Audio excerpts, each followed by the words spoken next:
ለምሳሌ ዘሌዋውያን ምዕራፍ እሺ ትንሽ ደቂቃ እና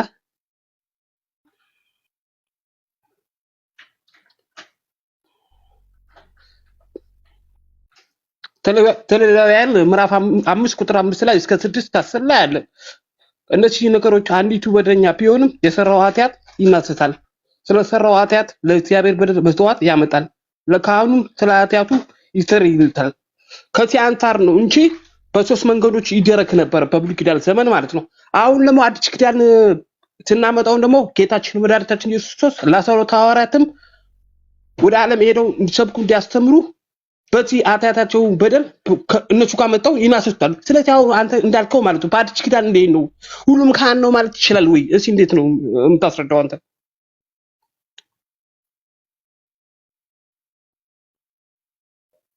በእናንተ በኦርቶዶክስ ቤተክርስቲያን ብላችሁ የምትሉት ነገር በሙሉ ይቅጣ አንተ አልኩ። በጣም ይቅጣ ነው። ችግር የለም። አንተ ነው ታዲያ ልትለኝ የሚገባው።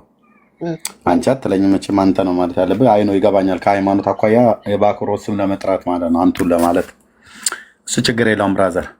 ልብ በል ይሄ እዚህ ክፍሉ ላይ በዘሌዋውያን መጽሐፍት ላይ የተጻፈው በሙሉ የሚመለከተው የኦሪቱን ሕግ ስርዓት ነው። ይሄ ቃል የተነገረው ለአዲስ ኪዳን አገልጋዮች ሳይሆን ለብሉይ ኪዳን አገልጋዮች ነው። ቃሉ በቃልነት ደረጃ እንኳን የተነገረው ማለት ነው ለሌዋውያን ካህናት የተነገረው ይሄ ቃል ማለት ነው። ኤርሚዬ ምን ችግር የለውም እኮ አሁን አዲስ ኪዳን ላይ ብዙ አለ። ለምሳሌ አዲስ ኪዳን ላይ ላሳይ። ሐዋርያት ምዕራፍ 2 ቁጥር 38 ላይ ጴጥሮስ እንዲህ አለ፣ ንስሐ ግቡ ኃጢአታችሁም ይሰረይ እያንዳንዳችሁ በኢየሱስ ስም ተጠመቁ በመንፈስ ቅዱስም ስጦታ ትቀበላላችሁ የሚል አለ። ይሄ ለምሳሌ በአዲስ ኪዳን ውስጥ እኮ ንስሐ ስትገባ የት ነው ለቄስ ሄደህ ኃጢአትን ንገር ይላል ወይ ነው እንጂ እኮ እኛ ንስሐ እኮ የለም አላልንም። እኛ ንስሐ የለም አላልንም። ሰው ንስሐ ይግባ ብለን አላልንም። ንስሐ ግቡ ብለን እንሰብክ የለ እንዴ? ንስሐ መግባት ማለት ምን ማለት ነው? እናንተ እንደምትሉት በኦርቶዶክስ ቤተክርስቲያን እንደምታደርጉት አይነት አይደለም። እሱም ትክክለኛ መንገድ ነው፣ የመጽሐፍ ቅዱስ መንገድ አይደለም። የምጠቅሱት የእግዚአብሔር ቃል ነው። አሁን ቅድም ዘሌዋውያን 14 ተጠቀሰ። አሁን አንተ ዘሌዋውያን 5 ላይ ጠቀምክ፣ ኃጢአትን ስለመናዘዝ ማለት ነው። ኃጢአትን መናዝማ ለካህኑ በብሉይ ኪዳን ለተሰጠው ክህነት ተሰጥቶታል። ኦኬ ተሰጥቶታል። እናንተ ግን አልተሰጣችሁም ነው። ያንን ጥቅስ ልጠቅስ አትችልም። አሁን ኤርሚዬ አውራተ እንዳልከው ማለት ነው። ለምሳሌ አዲስ ኪዳን ላይ ዲቁና ክህነት ሐዋርያት ባደረጉበት ይሄ ተመድ እኔ እንደተማርኩ እንዳወቅኩት የሐዋርያት መሰረት አድርጋ ነው ኦርቶዶክስ ተዋሕዶ ቤተክርስቲያን የምትጠጫው። እሺ ይችላል፣ ችግር የለውም። አንተ ማለት ይችላል፣ ችግር የለውም። በመዋያት ውሸት አይ ነው ችግር የለም ማለት ችግር የለም ሳይሆን ውሸት በመረጃ አቅርብ። ሲያው ለምሳሌ እኔ የኦርቶዶክስ የጵጵስና ማዕረግ የክህነት ማዕረግ አጠቃላይ ዲያቆን በል ቄስ ምናምን ነገር በሙሉ የምጠራቸው መጽሐፍ ቅዱሳዊ አይደለም ብዬ ሞግታለሁ። የሚሞግት ሰው ካለ ይምጣል። በሙሉ የኦርቶዶክስ የክህነት አገልግሎት መጽሐፍ ቅዱሳዊ አይደለም። አሿሿሙ ራሱ ማለት ነው። አሿሿሙ የድቁና አሿሿም፣ የቄስ አሿሿሙ፣ የጳጳስ አሿሿሙ መጽሐፍ ቅዱሳዊ አይደለም። በብሉይም በአዲስ ኪዳን ሲመዘን ውድቅ የሆነ መጽሐፍ ቅዱስ የማያውቀው ክህነት መጽሐፍ ቅዱስ የማያውቀው አሿሿሙ ነው። እስኪ አሁን አንድ ቄስ ይምጣና ነው ብሎ እስኪ ይናገር፣ ወይ ደግሞ አንተ ካወቅ እስኪ ተናገር። በቃ እንደዛ ከሆነ በጣም ብዙ ነገር መዋያት ያስፈልጋል። ዲቤቱን ብታመቻቸው አሪፍ ነበረ እኮ። አንተ ባልከው መሰረት ከሆነ አሳማኝ አይሆንም ብዬ ነው የማስበው። ምክንያቱም ውሸት ከምትል ይልቅ እንዋይ እንስማማ። ኖ ለምን መሰለህ አቅምህን ማወቅ አለብህ። አሁን አንተ ውሸት ከምለው ከምትደመድመው ምስማማው ማለስማማው ብትናገር ጥሩ ነው። ቤትም በዓለም አቀፍ ደረጃ ራሱ ክህነት ተቀባይነት የተገኘ እንደሆነ ይታወቃል። በካቶሊክም በኦርቶዶክስም ይታወቃል እኮ መሸፋፈን ስለማያስፈልግ ማለት ነው። ከእውነቷ አንጻር እኔ እንደሳል ብትናገርማ መልካም ነው ብዬ ነው የማስበው እኔ። እሺ መጽሐፍ ቅዱስ ያላጸደቀልህን ዓለም አቀፍ አጽድቆልኛል ብለህ ስትል ቀልድ ነው። መጽሐፍ ቅዱስ አያጸድቅላችሁም የእናንተን ክህነት። ምን አልከኝ? ድገም ነው አሰማሁም። ይቅጣ መጽሐፍ ቅዱስ አያጸድቅላችሁም የእናንተን ክህነት። አንተ አልካ እኔ አምናለሁ እኮ ይሰድቃል ያምናል። በመጽሐፍ ቅዱስ አረጋግጥልኝ። ብርክዬ ያውራው ቁርስ ልበላ ነው። በመጽሐፍ ቅዱስ አረጋግጠልን ክህነታችሁ መጽሐፍ ቅዱስ አይመሆኑ ማለት ነው። እንደዚህ ብናረግ ሴርምዬ አሁን አብርሽን ብንጠይቀው ለምሳሌ አብርሽ ካህና አንተ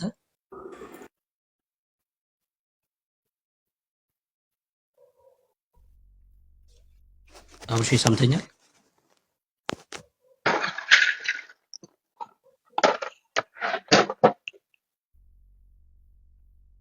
አብርሽ ይሰማል ድምጼ? የኤርሚ ይቻላል። ያንተ ጥሩ አይደለም። ያንተ ምንም የሚሰማ ለምንድን ነው የማታወራኝ? እኔ ማውራት ማትፈልገው ለምንድን ነው? ትንሽ ነው መስማታችን አቅሜ አይፈቅድልኝ እንጂ የኤርሚ ድምፁ በደንብ ይሰማል። ያንተ ግን አይሰማም። ትንሽ ነው። ይቅርታ። እሺ ጮክ ልበል። እሺ አሁንስ ይሰማል? ወይ ዲገሩ ብታስተካክል ጥሩ ነበረ። እሺ አሁንስ በደንብ ይሰማል? ይኸው ጠጋ አደረኩኝ በደንብ ስልኬ። በቃ ችግር ትንሽ ከወዳለ በቃ እናንተ ቀጥሉ፣ ችግር የለውም። በሌላ ጊዜ እንገባለሁ። አባቴ ወድሜ አሁን አይሰማም? አብርሽ እንደምን ትንሽ ከፍ አድርገህ ድምፁ ትንሽ እንትን ስላለ የኤርሚ በጣም ቆንጆ ነው፣ ጥሩ ነው። ያንተ ግን ምን ለሱ ትንሽ ከፍ አድርገህ። እሺ አሁንስ አብርሽ ይኸው በደንብ ጮክ እያልኩ ነው የማወራው። እሺ አሁን እሺ ኦኬ እሺ ቀጥል። አሁን ይሰማል? አዎ ይሰማል። አዎ ናይስ። እሺ አንተ ካህን ነህ አብርሽ? አይደለም አማኝ ነኝ። አማኝ መጽሐፍ ቅዱስ ይዘሃል? አዎ ይሻል። እስኪ አንደኛ ጴጥሮስ ምዕራፍ 2ን ክፈትልን አንዴ። እሺ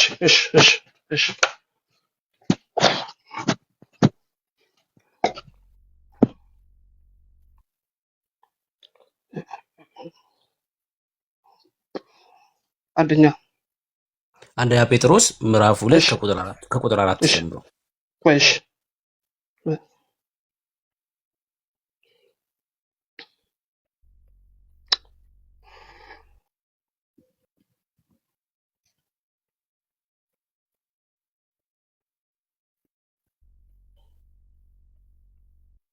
ስልኬ እያስቸገረኝ ነው። ይቅርታ። ቆይ ችግር የለውም። እሺ ችግር የለውም።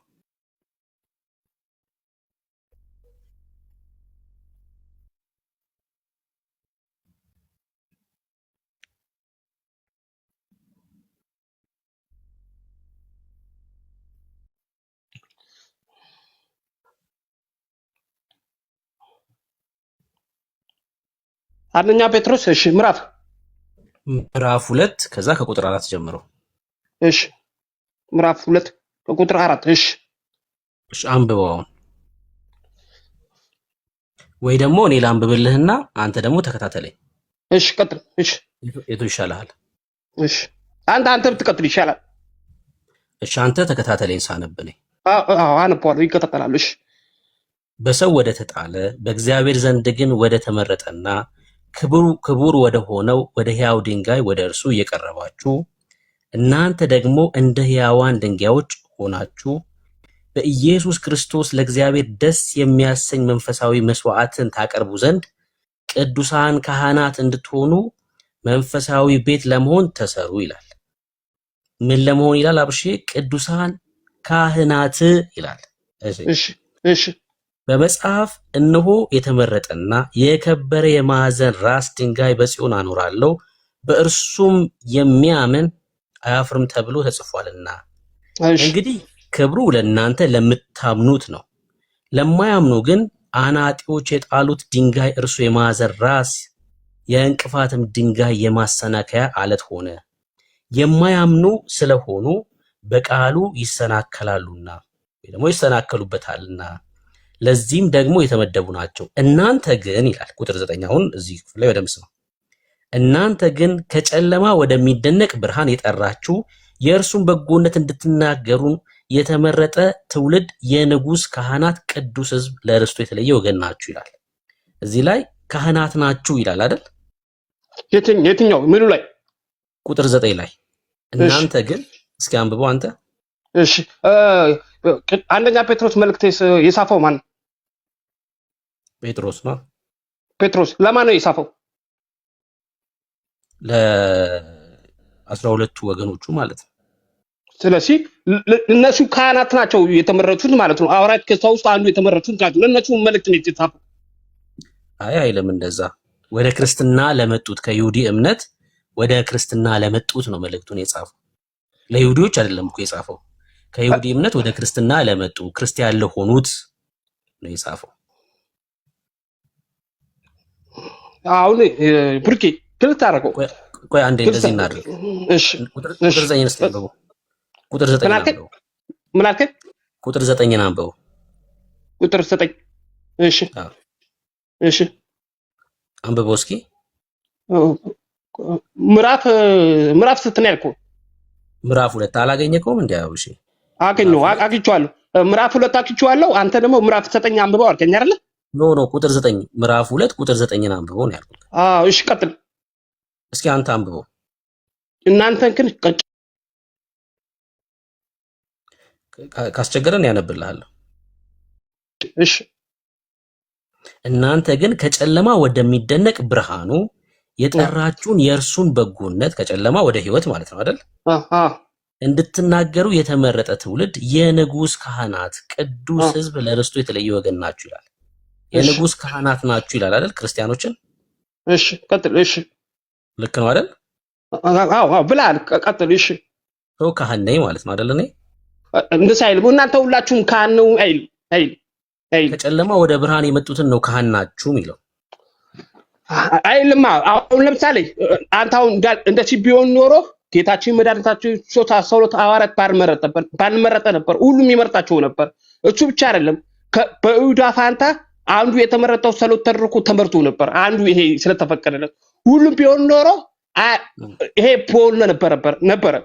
ስለዚህ አሁን አንተ እንዳልከው ማለት ነው በአዲስ ኪዳን ሁሉም ካህናት ነው የሚባለው። በቃ ኦፍ ኮርስ አዎ ካህናቶች ነን፣ ክርስቲያኖች ካህናቶች ናቸው። ሌላ ጥቅስ ልጨምርልህ። ለምሳሌ ሌላ ጥቅስ ልጨምርልህ። ችግር የለውም። እሺ ሌላ ጥቅስ ልጨምርልህ። ራእይን የጻፈው ማን ነው?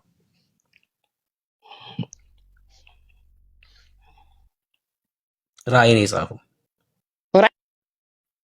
ራእይ መጽሐፍን የጻፈው ማን ነው? ራእይ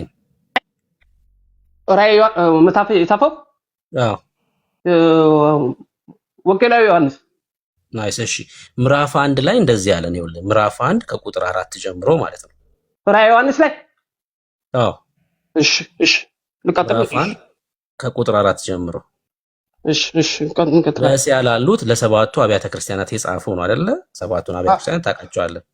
ካለውና ከነበረው ከሚመጣውም በዙፋኑ ፊት ካሉት ከሰባቱ መናፍስት ከታመነው ምስክር ከሙታንም በኩር የምድር ነገስታት ገዢ ከሆነ ከኢየሱስ ክርስቶስ ጸጋና ሰላም ለእናንተ ይሁን። ለወደደን ከኃጢአታችንም በደሙ ላጠበን። በምን አለ? በደሙ ላጠበን። ለወደደን ክርስቲያኖችን አይደል? መንግስትም ለአምላኩና ለአባቱ ካህናት እንድንሆን ላደረገ። ምን አደረገን አለ? አሁን ይሄ በእስያ ላሉት ለሰባቱ አብያተ ክርስቲያናት የተጻፈ መልእክት ነው። ምን አለ? ለወደደን ከኃጢአታችንን በደሙ ላጠበን መንግስትም ለአምላኩና ለአባቱ ካህናት እንድንሆን ላደረገ ለእርሱ ከዘላለም እስከ ዘላለም ክብር ኃይል ይሁን አሜን ይላል። ምን አለ? ለአባቱ ካህናት ሆነናል እኛ ክርስቲያኖች በደሙ የታጠብን ብሎ ይናገራል ዮሐንስ። በአዲስ ኪዳን መስዋዕት ማቅረብ ማለት እኮ ነው። የአዲስ ኪዳን ደግሞ መስዋዕት ማለት ልብ የሆነ ቦታ ስፍራ ሄደህ የምታደርገው አይደለም። በጣም ጥሩ። ብርጌ አንተን አንተን ጋር ኮኔክት ያደረገው በቃ የመስዋዕቱ ቦታ ይሄ አምልኮ የምንፈጽምበት ቦታ ይሄ እዚህ ማለት ነው። ችግር የለም ብርጌ፣ ምንም ችግር የለም። አሁን ለምሳሌ አንድ ሰው ክርስቲያን ሆኖ አማኝ በደል ቢሰራ ኃጢአት ቢሰራ ወደ ካህን ነው የሚሄደው አይደለም እንዴ? እኛ ክርስቲያኖች ኧረ በጭራሽ ሊቀ ካህን አለን እኮ ኢየሱስ አለን እኮ። በቃ ኖ እሱ አይደለም። በምድር ላይ አንድ አማኝ ኃጢአት ቢሰራ ቢበድል ለምሳሌ እሺ አትሄዱ ከራሳችሁ ጋር ብታረጉት ማለት ነው። ይኸውልህ አዲስ ኪዳን ላይ አይደል እያነበብኩልህ ያለሁት? ሁሉም ካህን ነው። ሁሉም ካህን። እሺ ካህናችን ደግሞ ኢየሱስ ክርስቶስ ነው። እሺ ሁላችን ነው። ለምሳሌ አንድ ነገር ላሳይ በደንብ እንዲገባክ ማለት ነው። የሆኑ ሰዎች ለሆኑ ሰዎች ሄደው እንዲናገሩ ሳይሆን የሚለው ቃሉ እርስ በርስ እንደሆነ እንድታየው ላሳይ። ያዕቆብ ምዕራፍ 5 ላይ እንደዚህ ይላል። ያዕቆብ ላይ የተናከረው እሱ ቃሉ በደንብ አውቀዋለሁ። እርስ በርስ ተናሰቱ ከተባለ ከካህኑ የሚናሰሰው ምክንያቱም ያዕቆብ እንደተመቸ ነው። አንተ የምትፈልገው እንደተመቸ ስለሆነ አይልማ አብርሽ። ይኸውልህ እርስ በርሳችሁ የሚለውም ካህን ለካህን አልክ አይልማ ቃሉ። ያዕቆብ አይደለ የተናከረው? ያዕቆብ ካህን አይደለም? አይደለም ያዕቆብ ካህን ነው የሚያሳየኝ ማለት ካህን ነው ስትለኝ እንደ ክርስቲያን የተለየ ክህነት የለውም እያልኩ ነው። ሐዋርያ ነው ያዕቆብ ሐዋርያ ነው፣ ግን እንደ ክርስቲያን ደግሞ ካህን ነው። ሁሉም ክርስቲያን ካህን እንደሆነው ማለት ነው። ሁሉም ክርስቲያን ካህን እንደሆነው እርስ በርሳችሁ ሲል ለካህናት ነው አልክ አንተ። አሁን ይሄ እግዚአብሔር ቃል ላይ የራስን ሐሳብ መጨመር ነው። አየህ የራስን ኖ ለምን የራሴ አስተሳሰብ አትበል እኮ እኔ ከመጣሁበት ከቤተክርስቲያን ሐሳብ ከተማርኩት ከትርጓሜው ከመጽሐፎች ካነበቡት ሐሳብ ተምሬ የመጣሁበት ነው። የራስን አስተሳሰብ ነው ማለት አይደለም። ለማንኛውም ይመችና ሌላ ቀን እገባለሁና አሁን ጆሮዬ ትንሽ ድክም ስላለ ነው። አመሰግናለሁ ብሩክዬ። እሺ አብርሽ ተባረከሽ። አሜን አሜን አሜን። ሁላችሁም አክብራችኋለሁ። አመሰግናለሁ። በርቱ። እሺ አብርሽ ተባረክ ተባረክ። እንወዳለን። እሺ በጣም እንወዳለን። እኛም እንወዳችኋለን።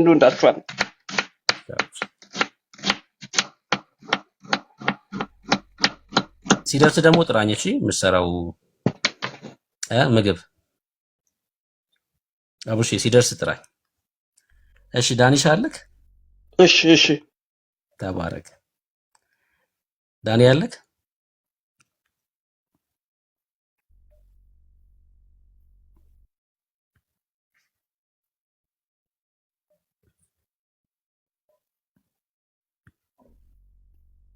ቅድም የሐዋርያት ሥራ ላይ ጠቅሷል ነበር አብርሽ ንስሐ ግቡ የሚለው ማለት ነው። ንስሐ የሚል ግቡ የሚለው ቃል ንስሐ ግቡ የሚለው ማለት ነው። ንስሐ የሚል ግቡ የሚለው ቃል ንስሐ ግቡ የሚለው ማለት ነው። ንስሐ የሚል ግቡ የሚለው ቃል ንስሐ ግቡ የሚለው ማለት ነው። ንስሐ ቶሚር ያስተጋባል። እሺ እንትኑን ፍላይት አድርገውና ከዛ መልሰ አብረው እና ተመልሰ ገባሽ እንትን አድርገውና የሐዋርያት ሥራ መጽሐፍ ምዕራፍ 2 ምን ማለት ነው የሚለውን ላሳያችሁ። ይህን በሰሙ ጊዜ ልባቸው ተነካ፣ ጴጥሮስንና ሌሎችንም ሐዋርያት ወንድሞች ሆይ እዚህ ጋር ለካ ሐዋርያት አይደለም የሚለው ጴጥሮስና ሌሎችን ቄሶች። እኔ አንድ ልጅ ሰርታለች ቪዲዮና ፓስተር ሲባል ደነግጣለሁ አለች። የመካነ ኢየሱስ ልጅ ናት። ቪዲዮን አይታችሁታል? ሰሞኑን ሲመላለስ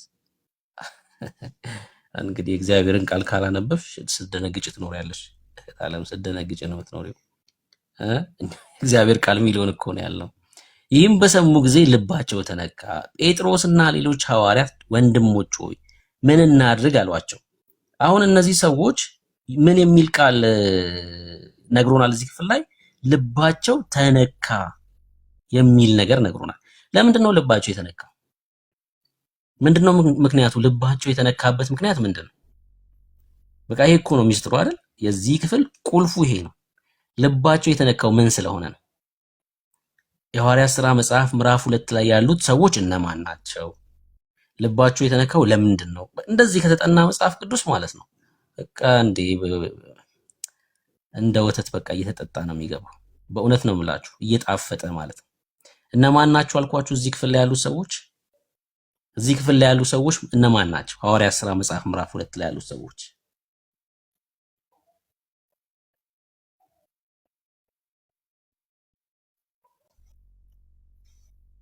ኮሜንት ላይ እየጠበቅኳችሁ ነው።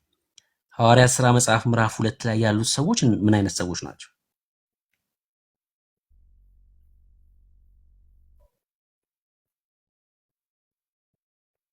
አሕዛቦች፣ ክርስቲያኖች፣ አይሁዳውያን? ቶሎ በሏ። የሐዋርያት ሥራ መጽሐፍ ምዕራፍ 2 ላይ ያሉት እነዚህ ልባቸው የተነካ ሰዎች ምን አይነት ሰዎች ናቸው? የዳኑ ሰዎች። ክርስቲያን ማለት ለክርስቲያን የተሰበከ ስብከት ነው። ከዛ ነው ልባቸው የተነካው። እሺ ይሁዲዎች፣ እሺ አይሁዳውያን ናቸው። እሺ 3 ሰው ጽፏል። እሺ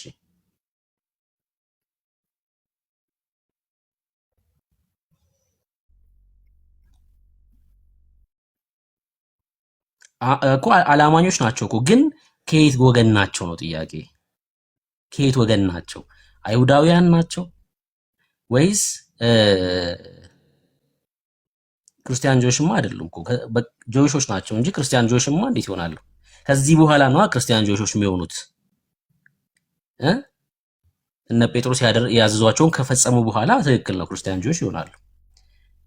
ስብከቱ ሲሰበካቸው ግን ምን ነበሩ ነው አይደል? የግሪክ ሰዎች አልነበሩ፣ አሕዛብም አልነበሩ።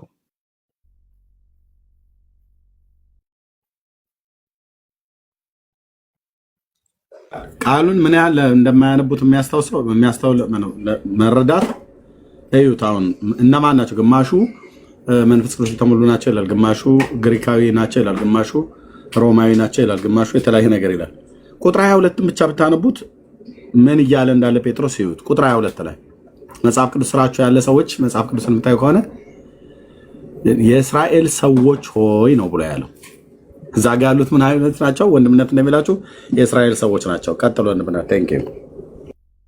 እንደዚህ ስታጠኑት ይኸውላችሁ መጽሐፍ ቅዱስ በዚህ መልኩ ሲጠና በጣም ግልጽ ይሆናል። እሺ አሁን ይሄ የምጠይቃችሁ ነገር ኪ የሆነ ነገር ነው። እሺ አሁን ይሄን ክፍል ለመረዳት በደንብ የሚያግዝ ነገር ነው። እሺ አይሁዳውያን ናቸው እነዚህ ሰዎች አይሁዳውያን ናቸው። እሺ ቁጥር 22 ላይ እርሜ እንዳለው ምንድነው ያለው? እናንተ የእስራኤል ሰዎች ሆይ ይህን ቃል ስሙ፣ ራሳችሁ እንደምታውቁት የናዝሬቱ ኢየሱስን እግዚአብሔር በመካከላችሁ በእርሱ በኩል ባደረገው ተአምራቶችና በድንቆች በምልክቶች ከእግዚአብሔር ዘንድ ለእናንተ የተገለጠ ሰው ነበር ይላቸዋል። ምናውያን ናቸው? አይሁዳውያን ናቸው። እሺ ከተለያየ አካባቢ መጥተዋል፣ ግን አይሁዳውያን ናቸው። ሰዎቹ አይሁዳውያን ናቸው። አሕዛብ አልነበሩም ማለት ነው። አሕዛብ አልነበሩም። እሺ አሁን ልባቸው ተነካ የሚል ቃል ደግሞ አለ። እነዚህ በጣም መሰረታዊ ነገሮች ናቸው። እሺ መሰረታዊ ነገሮች ናቸው። ማን ናቸው እዚህ ክፍል ላይ ያሉት? የመጀመሪያው ነገር ልባቸው ተነካ። ምንድነው ልባቸው እንዲነካ ያደረገው? የጴጥሮስ ስብከት ነው። ስብከቱ ምን አይነት ይዘት ነበረው? አያችሁ እንዴት ሐሳቡ መሄድ እንዴት እንዳለበት። ልባቸው ተነክቷል። ልባቸው የተነካው በጴጥሮስ ስብከት ነው። የጴጥሮስ ስብከት ምን አይነት ስለነበረ ነው ልባቸው የተነካው? የጴጥሮስን ስብከት ካስተዋላችሁ ከመዝሙር መጽሐፍ ላይ ጥቅስ እያነሳ ነበር ይሰብካችሁ የነበረው አይደለ? መዝሙር 16፣ መዝሙር 110፣ መዝሙር 132ን ጠቅሷል በዚህ ክፍል ላይ ጴጥሮስ። ምን እያላቸው ነው? እናንተ የሰቀላችሁት በጲላጦስ ፊት የካዳችሁት እርሱ መሲሁ ነው ነው የስብከቱ የዚህ ክፍል ዋናው የስብከቱ ዓላማ። እናንተ ክዳችሁታል። እየጠበቃችሁት ያላችሁት መሲሁ፣ ነገር ግን ባለማወቅ ባለማስተዋል በጲላጦስ ፊት ካዳችሁት። ስብከቱ ይሄ ነበር። ከዛስ ልባቸው ተነካ። ልባቸው እንዲነካ ያደረገው ምንድነው? ስብከቱ ነው ማለት ነው። ተጸጸቱ ማለት እኮ ነው። ተጸጸቱ። ለምን? ስብከቱ እዚህ ክፍል ላይ የነበረው ስብከት ይወቅሳቸው ስለነበር በስብከቱ ማለት ነው። ለምሳሌ እንደዚህ ይላል።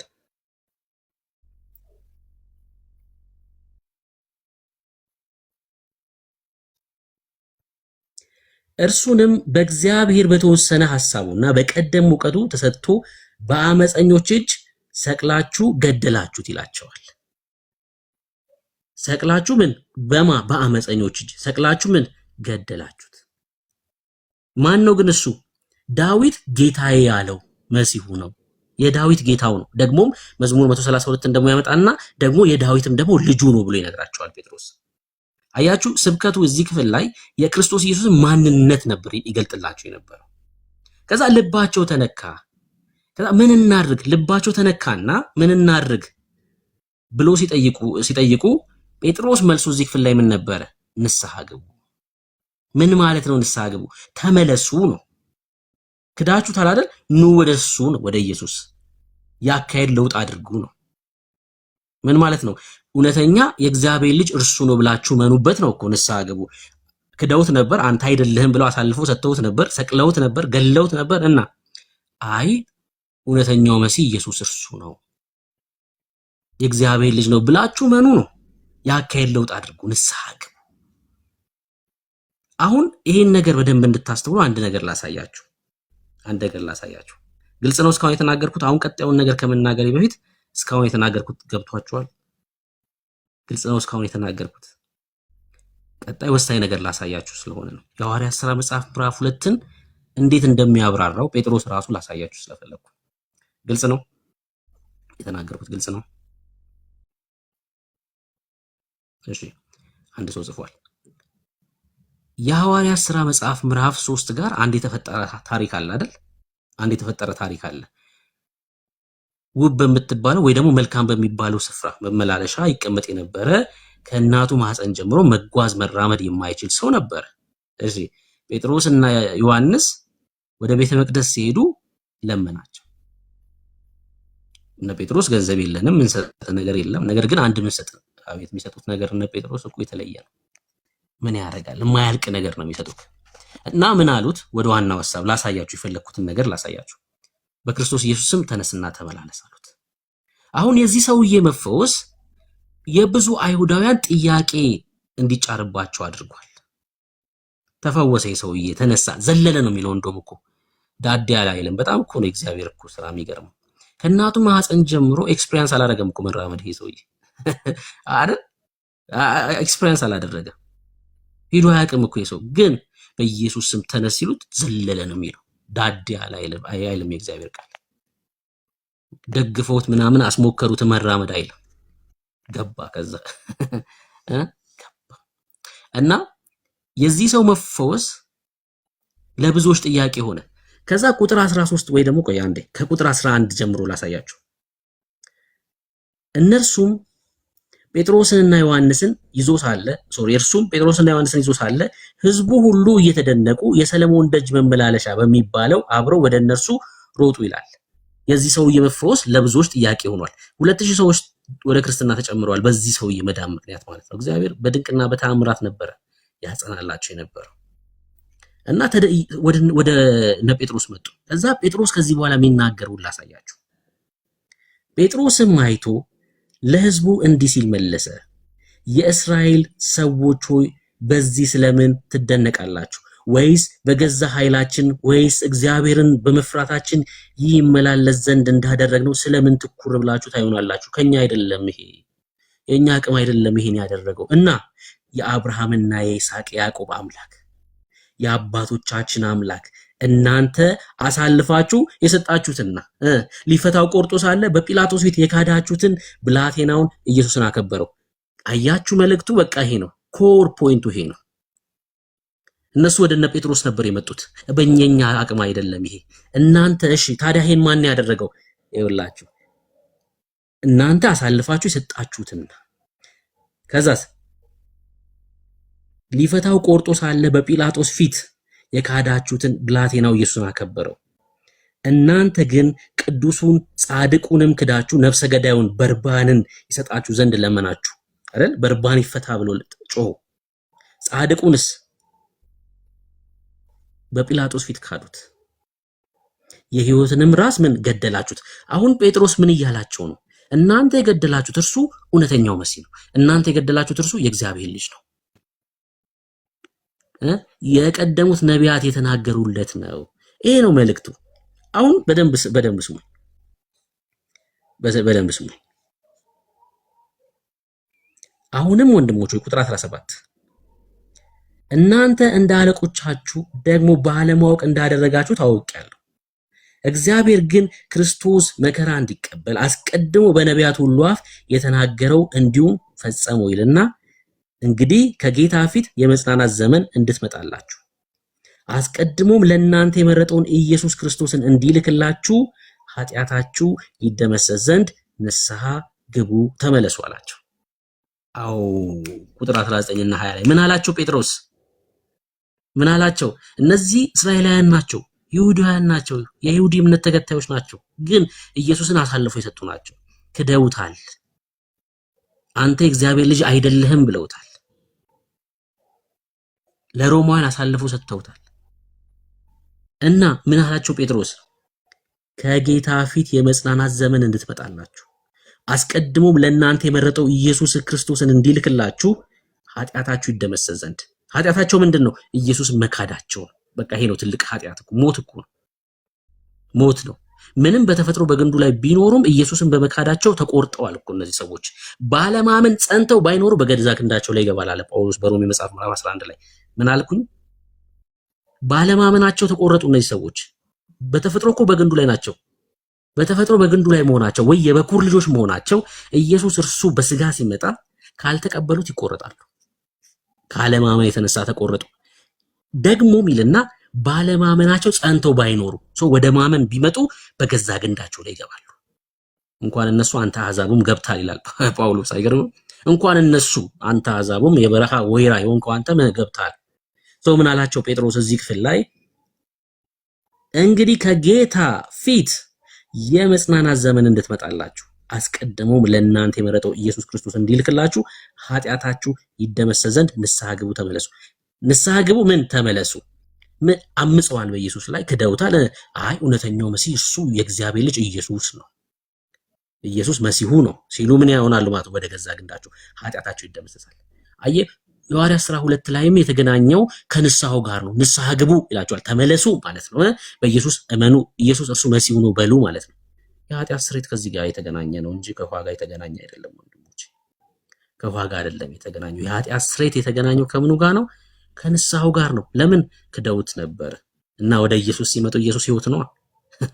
ኢየሱስ የኃጢአት ስርየት ነው። በቃ በስሙ የኃጢአት ስርየት ተሰብኳል፣ ይሰበካልም፣ ወደፊት ይሰበካል ተብሎም ደግሞ አስቀድሞ ተነግሯል። ንስሐ ግቡ ሲል እዚህ ክፍል ላይ ተመለሱ እያለ ነው። ልክ ቅድም አብርሽ እንዳለው አይደለም ሐሳቡ ሂደ ለቄስ ንገር እያለ አይደለም ያለው። እዚህ ክፍል ላይ ለቄስ ተናገር እያለ አይደለም። እነዚህ እስራኤላውያን ናቸው። ጳውሎስ ጋር ሲመጣ ደግሞ አሁን ለምሳሌ የስብከቱንም አይነት በዛው እንድታስተውሉት ነው። ጳውሎስ ደግሞ በጣና ወደ አሕዛብ ምን አለ? ኢየሱስ ስለ ኃጢአታችሁ ሙቷል፣ በወንበዴዎች መካከል ተሰቀለ፣ ደግሞም እናንተን ስለማጽደቅ ተነሳ። በእርሱ ብትሆኑ በእግዚአብሔር ፊት ጻድቅ ትሆናላችሁ።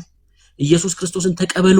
እኛም እንሰብከውስበት ማለት ነው አይደል? እኛም ተሰብከን ወደ ህይወት የመጣንበት ያኔ ልክ በክርስቶስ ኢየሱስ አሜን፣ እርሱ ስለኔ ኃጢአት ሙቷል፣ ደግሞ እኔን ስለማጽደቅ ተነስቷል፣ ሊወስደኝ ይመጣል አሜን ስል በስሙ የኃጢአት ስርየት እኔ ነኝ ያልኩት የእግዚአብሔር ቃል ነው የሚለው። ማን ነው ያለው? ራሱ ኢየሱስ ነው ያለው። ይሄ የት? ደማስቆ ላይ። እስኪ ማን ነው የሚጽፍልኝ ይሄን ጥቅስ?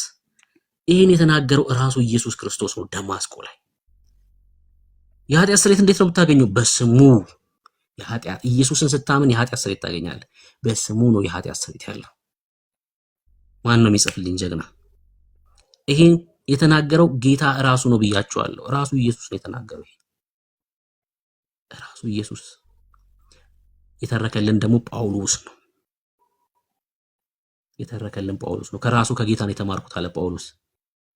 እኔ ከሌሎች ከሰዎች አይደለም የተማርኩት አለ፣ ከጌታ የተማርኩት ነው አለ። ማን ነው የሚጽፍልኝ? ደማስቆ ላይ ጌታ የተናገረው የሚጽፍልኝ ማን ነው ጀግና?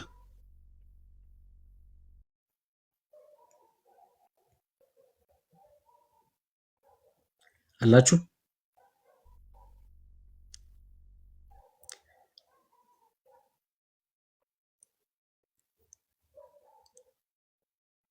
እሺ እንደዚህ ይላል ጳውሎስ። ይኸውላችሁ በሐዋርያት ሥራ መጽሐፍ ምዕራፍ 26 እነዚህን ነገሮችማ በደንብ ያዙ። እሺ በደንብ ያዙ። ጳውሎስ ስለዳነበት ነገር በጣም ብዙ ጊዜ ምስክርነት ይሰጣል አይደል? አስተውላችኋል? ይሄን ነገር ምስክርነት ይሰጣል ጳውሎስ ስለዳነበት ነገር። ይከሱታል። እኔ ምን ላድርግ ይላል። በቃ እኔ በቃ ብርሃን አገኘሁ ይላል። ህይወት አገኘሁ፣ በቃ ተሸነፍኩኝ፣ አለማውራት አልችልም ስለ ኢየሱስ ይላል አይደል? በጣም ብዙ ጊዜ እየተከሰሰ ኢየሱስን ያወራ ነበር። ራሱን አይደለም ዲፌንድ የሚያደርገው፣ ደማስቆን ይተርክ ነበር። የዳነበትን ነበር የሚናገረው። በሐዋርያት ሥራ መጽሐፍ ምዕራፍ 26 ላይ እንደዚህ ይላል። ስለዚህም ነገ ከካህናት አለቆች ስልጣን ትእዛዝ ተቀብዬ ደማስቆን እየተረከ ነው አሁን በከሳሾቹ ፊት። ወደ ደማስቆ ሲሄድ ንጉሥ ሆይ በመንገድ ሳለው እኩለ ቀን ሲሆን በዙሪያዬና ቀኑ እኩለ ቀን ነው። እሺ ፀሐይ በጣም በብርታት የሚወጣበት ሰዓት ማለት ነው። እኩለ ቀን ሲሆን በዙሪያዬና ከእኔ ጋር በሄዱት ዙሪያ ከፀሐይ ብሩህነት የበለጠ ብርሃን፣ እሱ እውነተኛ ብርሃን ኢየሱስ ከፀሐይ ብሩህነት የበለጠ ብርሃን ከሰማይ ሲያብ በጨለማ አይደለም፣ በእኩለ ቀን ካለ ብርሃን እኮ ነው። አይገርም? እሱ የኛ ንጉሥ ነው። እሱ ዓለማትን የፈጠረ ነው። አዳኛችን ነው ኢየሱስ። ከፀሐይ ብሩህነት የበለጠ ብርሃን ከሰማይ ሲበራ አየሁ። ክብር ለኢየሱስ ነው።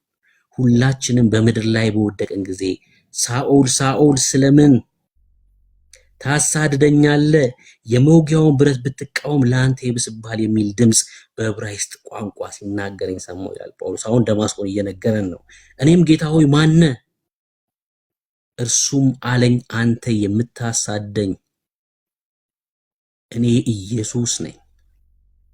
ነገር ግን ተነሳና በእግር ቁም። ስለዚህ እኔም ባየህበት ነገር ለአንተም በምታይበት ነገር አገልጋይና ምስክር ትሆን ዘንድ ልሾምህ አይቻለሁ። እሺ ምንድነው? ከዛ ይሄ ነው ዋናው መልእክት። እሺ የሚያድነው ወንጌል ይላል አይደል? በአንደኛ ቆሮንቶስ ላይ የሰበኩላችሁ የሚያድነውን ወንጌል ነው ይላል። በገላትያ መልእክቱ ላይ ደግሞ ከሰበኩላችሁ ወንጌል የሚለይ ይላል አይደል ጳውሎስ? ይሄ ነው በቃ ወንጌሉ። እዚህ ጋርና የሆነ ቦታ ላይ መቆም አይቻልም። የተረገምክ ነው የምትሆነው። እዚህ ጋርና እዛ ጋር መቆም አይቻልም። በቃ እዚህ ጋር ተጣብቀ ኑር። ይሄ ነው ወንጌሉ። ምን አለው ጌታ? የኃጢአትንም ስርየት ቁጥር 17 እና 18 ፖስት አድርጉት። የኃጢአትንም ስርየት በእኔ በማመን በተቀደሱት በኪዳኑ ህዝቦች ወደ አሕዛብ የተላከ ሐዋርያ ስለሆነ ይኸውላችሁ፣ የኃጢአትንም ስርየት በእኔ በማመን በተቀደሱት መካከል ርስት ያገኙ ዘንድ ከጨለማ ወደ ብርሃን ከሰይጣን ስልጣን ወደ እግዚአብሔር ዞር እንዲሉ ዓይናቸውን ትከፍት ዘንድ ከህዝቡና ወደ እነርሱ ከምልክ ከምን ከአሕዛብ አድንሃለሁ። በቤት በተቀደሱት መካከል ርስት ያገኙ ዘንድ ርስት አግኝተናል። በተቀደሱት መካከል ርስት አገኘን። በምን? የኃጢአት ስርየት በኢየሱስ በማመን። ይሄ ነው የሚያድነው ወንጌል። እነዛ የኪዳኑ ህዝቦች ልባቸው ተነካ። ምን እናድርግ? ንስሐ ግቡ። ንስሐ ግቡ ምን ማለት ነው? ኢየሱስ እውነተኛ ንጉስ ነው። ኢየሱስ መሲሁ ነው። ኢየሱስ የእግዚአብሔር ልጅ ነው። መመለስ ማለት ነው። ከአመፃ መመለስ ማለት ነው። እዚህኛውም ላይ ደግሞ ጳውሎስ ምን አለ? የሚያድነውን ወንጌል ሲናገር ኢየሱስ ስለ ኃጢአት ሞቷል። ይኸውላችሁ ኢየሱስ የሞተው መቃብር ውስጥ ነው መስቀል ላይ ነው? ኢየሱስ የሞተው መቃብር ውስጥ ነው ወይስ መስቀል ላይ? መቃብር ውስጥ ነው ወይስ መስቀል ላይ?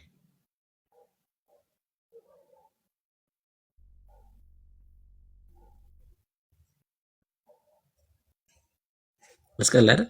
አይስ መስቀል ላይ። እኛ ምን ሞተው ውሃ ውስጥ ነው ወይስ መስቀል ላይ ነው? ምን ሞተው እኛ? ውሃ መቀበሪያ ነው መሞቻ ነው? እሺ ኢየሱስ መስቀል ላይ ነው የሞተው፣ ከዛ ተቀበረ። እኛስ ውሃ መሞቻችን ነው መቀበሪያችን ነው? ውሃ መሞቻ ነው መቀበሪያ ነው? ውሃ መሞቻ ነው መቀበሪያ ነው። እኛም የሞትነው ከክርስቶስ ጋር መስቀል ላይ ነው። አሁን ምን እያልኳችሁ መሰላችሁ? ሮሜ መጽሐፍ ምዕራፍ 6 ቁጥር 6ን ፖስት አድርጉት እስኪ። የሞትነው ከክርስቶስ ጋር መስቀል ላይ ነው። ውሃ መቀበሪያ ነው። እሺ የሞተስ ይላል ሮሜ 6:6 ላይ ከኃጢአቱ ጸድቋል። የሞትነው የት ነው? መስቀል ላይ ነው ወዳጅ። ውሃ ጋር አይደለም። እኛ የጸደቅ ነው መስቀል ላይ ነው የጸደቅ ነው። አሮጌውን ሰው ገለን የጸደቅ ነው። የሞተስ ምን አለ? ከኃጢአቱ ጸድቋል። አዩ ወንጌሉ እኮ ይሄ እኮ ነው። በጣም ግልጽ እኮ ነው። የሞተስ ምን? ከኃጢአቱ ጸድቋል። የት ነው የሞት ነው? መስቀል ላይ። አሮጌውን ሰው መስቀል ላይ ነው የገደል ነው።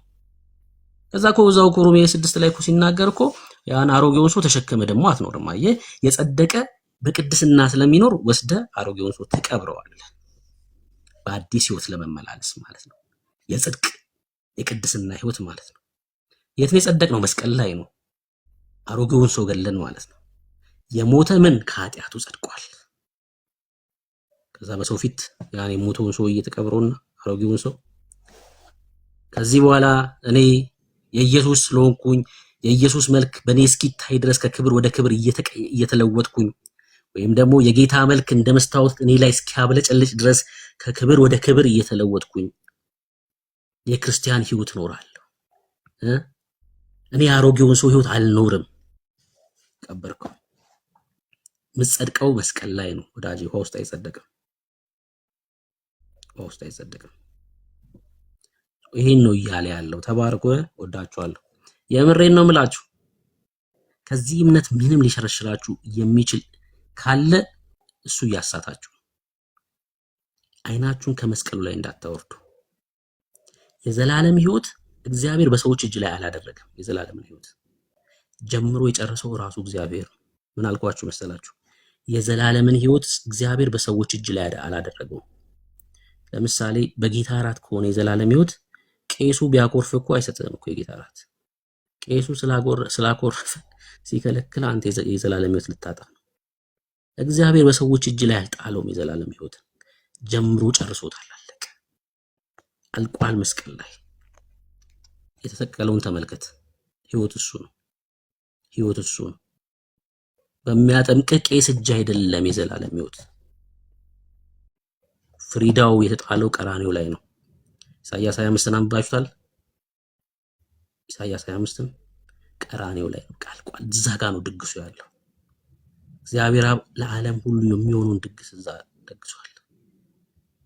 በሰው እጅ አይደለም የዘላለም ሕይወት። እኔ እጅ ላይ አይገባም የዘላለም ሕይወት ወዳጅ።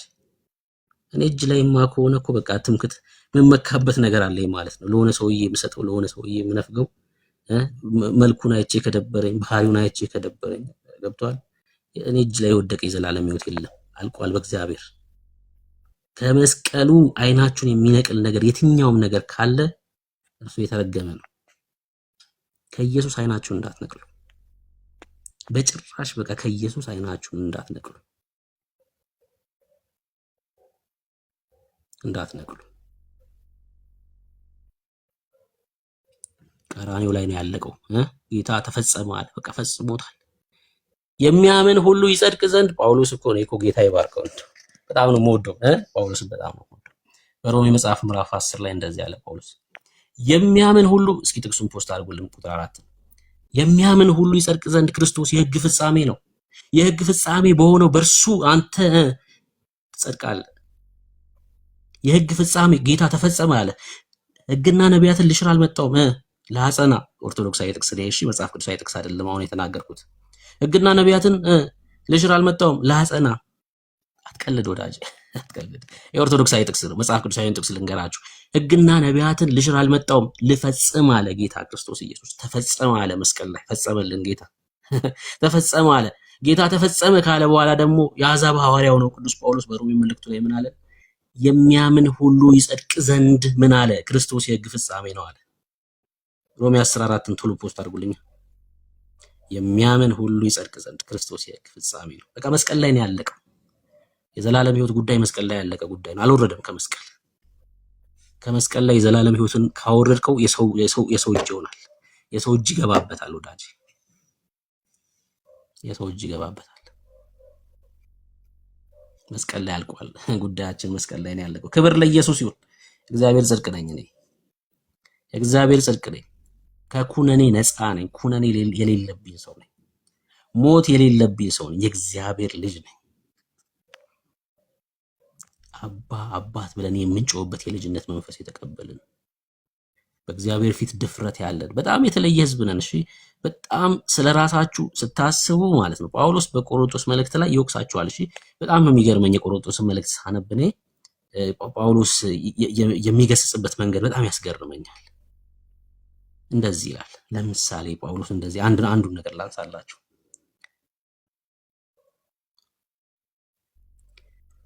በውድ ደሙ በክርስቶስ ደም የተገዛችው ባለቤትህን ሚስትህን፣ በውድ ደሙ በክርስቶስ ደም የተገዛውን ባልሽን ተጋጭተሽ በዓለም ፊት ከሰሽ እንዴት ታቆሚዋለሽ ይላል። ሙታን እንዴት በእናንተ ላይ ይፈርዳሉ? መሐመድ የሚባል ዳኛ አስበቀዋል። በክርስቶስ ደም የተገዛችውን ሚስትህን ከሰክ መሐመድ የሚባል በሞት መንደር ያለ ዳኛ ያንተን ጉዳይ ይመለከታል። ታሳፍራላችሁ ይላል ጳውሎስ። ጌታ ምስክሬን ታሳፍራላችሁ። የምሬን ነው የምላችሁ። ይሄን እኔ ደግሜ እላችኋለሁ። ሚስትህን በዓለም ፍርድ ቤት ልከስ ያሰብክ ወንድም ካለ እህት ካለሽ ታሳፍሪያለሽ። የምሬን ነው የምልሽ። በእውነት ጳውሎስ ታሳፍራላችሁ ይላል። የእናንተን ጉዳይ ሊመለከት የሚበቃ ሰው በቤተ ክርስቲያን የለምን ይላል። ወንድም የለም፣ በክርስቶስ ደም የተገዛ ወንድም የለም። በእግዚአብሔር መንፈስ የተሞላ ጉዳያችሁን እንደ እግዚአብሔር ቃል የሚመለከት በመካከላችሁ ጠፍቶ ነው በዓለም ፊት። ለዛ እኮ ነው እኮ በጣም በሚገርም ሁኔታ እናንተ በዓለም የምትፈርዱ ሆናችሁ በዓለም ፍርድ ፊት ትቆማላችሁ ይላችኋል። ታሳፍራላችሁ። ማንነታቸውን አላወቁም። አያችሁ፣ የቆሮንቶስ ክርስቲያኖች ያላቸውን አቅም ያላቸውን ቦታ አልገባቸውም። የእግዚአብሔር ልጆች ነን፣ ይህን እንዳትረሱ። እኛ የሆነ ሀገር ጠቅላይ ሚኒስትር ልጆች አይደለንም። የምሬን ነው የምላችሁ። ሰው የትራምፕ ልጅ ሲሆን በጣም ትምክት ይኖረዋል አይደል? የአሜሪካ ፕሬዝዳንት ልጅ ነኝ ይላል። የጠቅላይ ሚኒስትር አብይ ልጅ ሲሆን አንድ ሰው የኢትዮጵያው ጠቅላይ ሚኒስትር ትምክት አለው አይደል? እኛ እዚህ ቀሪ የሆነ ዓለም ላይ ያሉ ሰዎች ልጆች አይደለንም። ዓለማትን በስንዝሩ የለካ ጌታ ንጉስ ልጆች ነን። ይሄን እንዳዘነጉ የምሬን ነው። ይሄን እንዳትረሱት። እንበልጣለን። እኛ በሙታን መንደር ምንገኝ አይደለንም። በሙታን መንደር ፍርድ ፊት ምንቆም አይደለንም። አይደለንም በጭራሽ። እንዴት በጨለማ ያሉ ሰዎች የኛን ጉዳይ ይመለከታሉ? ሙታን እንዴት የኛን ጉዳይ ይመለከታሉ? እኛ ክርስቲያኖች ነን፣ የእግዚአብሔር ልጆች ነን። አይመጥነንም ስፍራው በራሱ። እኔ በዓለም ያለ የሆነ ልጅ ወድጄ ምናምን ትላለች መጣ አንዷ ክርስቲያን። በዓለም ነው ያለው። አዎ፣ ግን እንደው ጌታን ቢያገኝ ምናምን ምን ትሰራ? ለምን ትርመጠመጫለሽ? ሞት መንደር ውስጥ ወዳጅ ለምን ታረጋለህ? ወንድም አለም እዛ ሞት መንደር አይመጥንም እኮ ያ ስፍራ እኮ አይመጥንም። ፒያሳ ታስታውሳላችሁ? ያ ፓፓያ ምናምን ማንጎ ምናምን ሲሸጥ ገንዳ ላይ ትልቅ ገንዳ ላይ ይጣላል አይደል? ይሄ የበሰበሰው ትበላለህ አንስተ ከዛ ላይ ወንድም አለ። ሙታን መንደር ማለት እሱ ነው። እሺ የሙታን መንደር ማለት እሱ ነው። አትገኝ እዛ አካባቢ አትገኝ። እዛ አካባቢ ያለው የኃጢአት መንደር አትገኝ። አይመጥንም ሰፈሩ። አንተ የተከበርክ ከሆነ ሰማይ እኮ ተከፍቶላል ወዳጄ። ምን ታደርጋለህ? ሙታን ሰፈር ሰማይ ያውቀዋል እኮ እንዴ። እግዚአብሔር ልጄ ብሎሃል። የቁጣ ልጆች ሰፈር ምን ታደርጋለህ? ስፍራ ቀይረናል ማለት ነው። ውድነን ብራንድ ናይክ እና ፑማ አዲዳስ የሚል ብራንድ ያላቸው ጫማዎች ዝም ብሎ ተራ ሰፈር ውስጥ እኮ ወርደው አይሸጡም አይደል? በጣም እኮ ነው የሚገርመው። ተራ ሰፈር ወርዶ ምና አይሸጡም። እና ነጋዴውም ሲለፈልፍ አይገኝም። ለምሳሌ ናይክ የሚል ብራንድ ካለው ልብሱ ነጋዴው ሰውዬ አይለፈልፍም፣ አይናገርም ስለ ልብሱ። ዝም ብሎ ቁጭ ነው የሚለው። ትገባለህ፣ ዋጋ ነው እዛ ይነግራል። ቀንስማ የለም በቃ። ምክንያቱም ብራንድ አለው ልብሱ። ብራንድ የሌለው ልብስ ሲሆን ደግሞ ሾላ አካባቢ ላይ ታውቃላችሁ፣ ነጋዴው ነው የሚለፈልፈው። ሲጮት ታዩታላችሁ። ለምን? ልብሱ ብራንድ ስለሌለው ስለ ልብሱ ነጋዴው ነው የሚያወራው። አሁን እኛ ብራንዳችን ኢየሱስ ነው። ስፍራ ቀይረናል። አያችሁ፣ የማይመጥን ቦታ የምንገኝ ሰዎች አይደለም።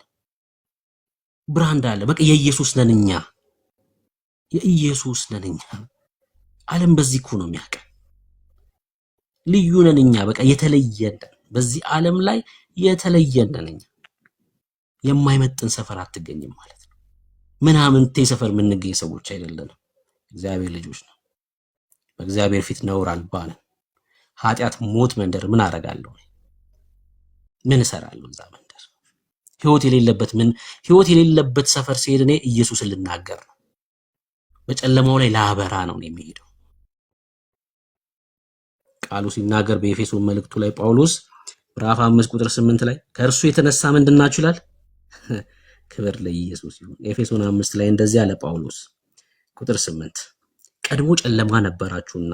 ሞት መንደር ነበርክ። ቀድሞ ምን ነበርክ? ጨለማ ነበርክ። ያኔ አብረን ህይወትህ እዛ ነበር በጨለማ ካሉ ሰዎች ጋር። አሁን ግን በጌታ ምን ብርሃን ናችሁ ይላል። አንተ ጨለማ ሰፈር ስትሄድ ልታበራ ነው የምትሄደው። በቃ አንተ ምንድነው? ብርሃን ነህ። ስትሄድ በቃ ኢየሱስን ነው የምትናገረው። አይቋቋምህም ጨለማው ራሱ። አንተ ኢየሱስ ነው ልትገልጥ ነው የምትሄደው። ውጡ ከዛ ሰፈር። በዛ ሰፈር ያላችሁ ሰዎች ውጡ። የምሬን ነው የምላችሁ፣ ውጡ። ጴንጤ የሆነ በቤተሰብ ደግሞ ጴንጤ የሆንክ ካለ ጌታን ተቀበል። የምሬን ነው የምላችሁ። በቤተሰብ ክርስትና የለም። እጃችሁን አንሱ፣ ጌታን ተቀበሉ። የጴንጤ ልጆች ስለሆንክ አንተ ክርስቲያን ነህ ማለት አይደለም። እኛ ኦርቶዶክሳውያን አይደለም። ሃይማኖት ምናምን እምነት አይወረስም።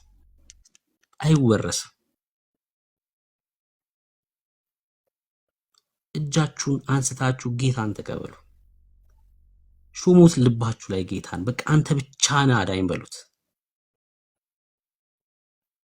አንተ ብቻ ነህ አዳኝ። ክብር ለኢየሱስ ይሁን። ስፍራችን የተለየ ነው። ቦታችን የተለየ ነው። መዋያችን የተለየ ነው። ቆሮንቶስ መልእክቱ ላይ ጳውሎስ በሁለተኛ ቆሮንቶስ መልእክቱ ላይ እኛ በኢየሱስ ክርስቶስ ሆነን፣ ይሄን ራሳችሁ ሁላችሁም በሉት። እሺ ምችሉ ሰዎች በሉት። እኔ ብሩክ በኢየሱስ ክርስቶስ ሆኜ የእግዚአብሔር ጽድቅ ሆኛለሁ። ስማችሁን እየጠራችሁ በጣም የሚገርም የእግዚአብሔር ቃል ነው። ሁለተኛ ቆሮንቶስ መጽሐፍ ምዕራፍ 5 ቁጥር 21 እኛ በእርሱ ሆነን እኔ ብሩክ በኢየሱስ ክርስቶስ ሆኜ የእግዚአብሔር ጽድቅ ሆኛለሁ። ስማችሁን እያስገባችሁ ክርስቲያኖች፣ እሺ ይሄ ድፍረት አለን። እኛ የእግዚአብሔር ጽድቅ ሆነናል። ከዛ አስቀጥሎም ይላል ኃጢአት ያላወቀውን እርሱን ስለኛ ኃጢአት አደረገው። እርሱን ኃጢአት የማያውቀውን እርሱን ስለኔ ስለ ብሩክ ኃጢአት አደረገው። ኃጢአት ተደረገ ኢየሱስ። እኔስ በእርሱ ሆኜ ሰርቼ አይደለም፣ አስቆጥሬ አይደለም፣ ለፍቼ ወጥቼ ገብቼ አይደለም ወዳጄ፣ የእግዚአብሔር ጽድቅ ሆንኩኝ። በማ በኢየሱስ ሆኜ። ጽድቅ ሰርተን አይደለም እያልኳችሁ ነው፣ ጻድቅ ተደርገን ነው እኛ። ኢየሱስ ኃጢአት አድርጎ አይደለም፣ ኃጢአት ሰርቶ አይደለም፣ ተደርጎ ነው። ለውጥ ነው የተካሄደው። መስቀል ላይ እኮ ታሪክ እኮ ነው የተቀየረው። የዘመናት ታሪክ ነው መስቀል ላይ የተቀየረው። ክብር ለኢየሱስ ይሁን። እንደ ተራራ የገዘፈው እንደ ጎልያድ በህይወታችን ላይ ትልቅ የነበረው ኃጢአት በክርስቶስ ሞት ተሸነፈ። የእግዚአብሔር ጽድቅ ነው። ተባረኩ። ይሄን ሁሉ ወንድምነት አለ ድምጽ ያሰማ እንዳይዘጋ። ቴንኪው ብርክዬ፣ ጸጋ ይብዛልህ። ዳኒ ያለህ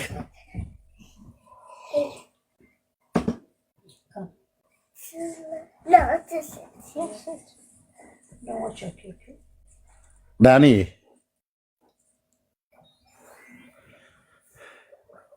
አይ ቲንክ ያለ አይመስለኝም። እንዳይዘጋብን ሰላም ብያለው ብዬ እነ ሄዱ ወጊ ሁላችሁንም ወንድምነት ተባረክ። በቃ ካለ ድምፁን ያሰማል፣ ካልሆነ እስከሚዘጋ ድረስ ወንድምነት ቤቱ ምራ። ቴንክ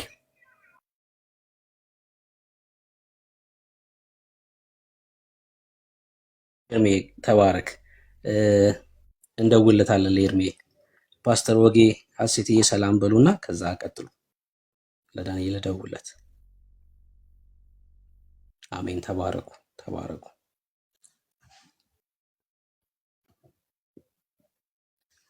ፓስተር አለሽ? አለው ኤዱ ብዬ ነበር። ሰላም ለእናንተ ይሁን። ኤርምዬ፣ ብሩካ፣ ኤደን፣ ውብዬ፣ ታች ያላችሁ ሁላችሁ የጌታ ኢየሱስ ክርስቶስ ጸጋ ከሁላችሁ ጋር ይሁን። ምንም የምጨምረው ነገር የለም። በጣም የሚያረሰርስ የማይነቃነቅ መሰረት የሆነ ትምህርት ነው እያስተማርከን የነበረውና ብሩክዬ እግዚአብሔር ይባርክ። አሁንም እግዚአብሔር የማያልቅ ምንጭ በጌታ በኢየሱስ ክርስቶስም ከሆድ ይፍለቅ። በመንፈስ ቅዱስ የሆነ ለትውልድ ጠቃሚ የሆነ የእግዚአብሔር ቃል እውነት በጌታ በኢየሱስ ክርስቶስም እየጨመረ በአንተ ይሂድ። በጣም ነው ደስ ያለኝ። ባታቋርጡላ ደስ ይለኝ ነበረ። በቃ በእግዚአብሔር የተደረገልንን እውነት በክርስቶስ ኢየሱስ ያገኘነውን እውነትና ሕይወት ግልጥ አድርጎ መንፈስ ቅዱስ በአንተ ተናግሮናል። እግዚአብሔር ይባርክህ። እንግዲህ ጠፍቻለሁ። ያው እግዚአብሔር ረድቶኝ ከቤተሰብ ጋር ጉዞ ላይ ስለነበርኩኝ ማለት ከረጅም ጊዜ በኋላ ከቤተሰብ ጋር እግዚአብሔር ረድቶኝ ስለተቀላቀልኩ እንቅስቃሴ ላይ ስለነበርኩኝ በጣም ጠፍቻለሁ። በጣም ነው የምወዳችሁ። ተባረኩ። ሳሎ